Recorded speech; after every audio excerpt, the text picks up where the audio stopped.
My name is Helena. I'm 37 years old. I have a degree in architecture, but for years I stepped away from my career to support my husband's rising business, or ex-husband, I should say.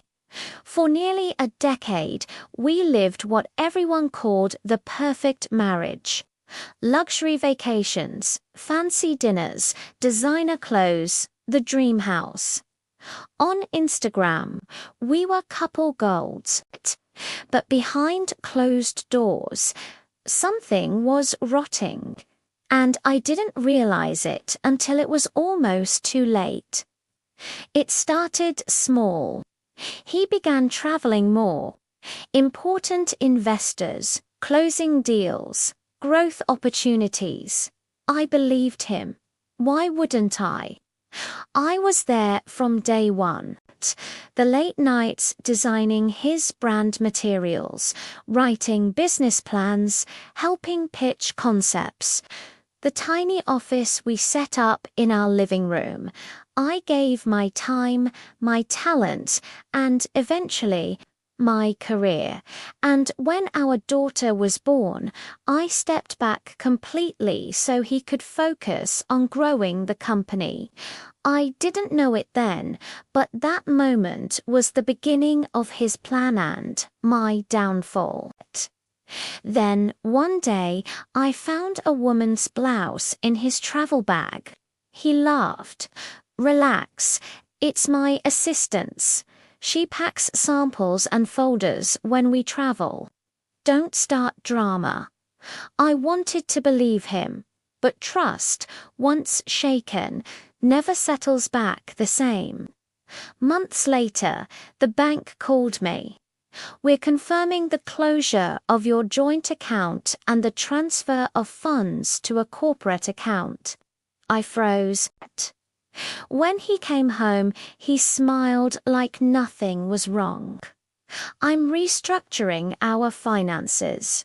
Future-proofing," but something in his eyes told me that our future was not what he had in mind. So I looked deeper. Never search through someone's secrets unless you're ready to face the truth, because I found everything. Hidden in his safe were power of attorney forms, forged signature drafts, and property transfers to a friend's name. I found secret accounts and, worst of all, a pre-written divorce settlement offering me almost nothing. He claimed I had no financial contribution to the marriage.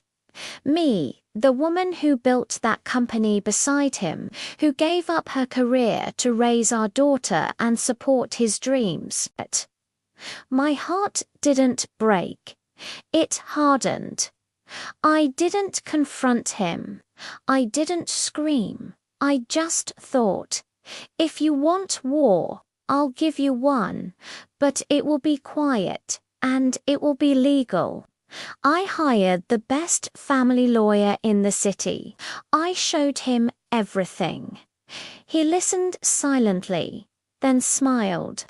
"Helena, you're not losing your life. You're about to win it back." For weeks we collected proof. Screenshots of him booking trips with his mistress, messages with her mocking me, financial transfers to dummy, names, emails, and early business plans. I created evidence. I funded the household and childcare with my own inheritance tax inconsistencies and corporate withdrawals right before he tried to cut me off. Every single detail, piece by piece. Revenge isn't loud. When I filed for divorce, he smirked. "You won't get a cent, Helena. Everything's already moved. Good luck proving anything." His arrogance was my greatest weapon. 3 weeks later, he received a court order, a financial audit request, a freeze on assets, and a fraud investigation notice. His company froze. Investors backed out. His corporate cards declined. And the mistress gone the second the money stopped looking guaranteed. He called me, his voice trembling. "Helena, what did you do?" I breathed in slowly. "I protected what's mine." During the hearings, I stayed calm. I never spoke badly about him in front of our daughter. I didn't seek to humiliate him. The truth handled that for me. The final ruling: 50% of all marital assets awarded to me, full child support. Legal recognition of my contribution to the company. And the cherry on top: reversal of all fraudulent transfers and potential civil charges for asset hiding. He sat there stunned, ashen, deflated. I didn't smile. I didn't gloat. Dignity is the most elegant revenge. Today, I reopened my architecture studio. I'm financially secure, independent, and finally at peace. My daughter is growing up, watching a woman rise not fall, and he's still trying to pretend he's doing fine online. But we both know the truth. If you ask if I enjoy seeing him crumble, no, what I feel is relief. The victory wasn't the money. It was reclaiming myself. Never underestimate a quiet woman. Silence isn't weakness, it's strategy. If you've ever faced betrayal or fought to rebuild your life with dignity, comment below. Justice wins. Like this video. Subscribe for more real-life stories. And remember, true power doesn't shout. It simply wins.